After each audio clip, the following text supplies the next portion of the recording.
Hi, this video is to give you some more details on the OTW power supply.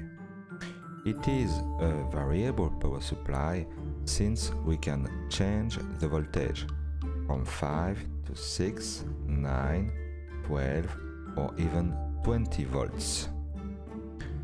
Two wires are connected to this power supply, one with the red positive terminal and one with the blue negative terminal.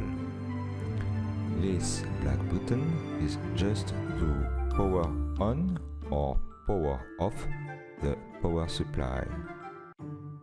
We will start with this power supply, but soon we'll use different one, as the Volta battery stack and later some alternative current power supply.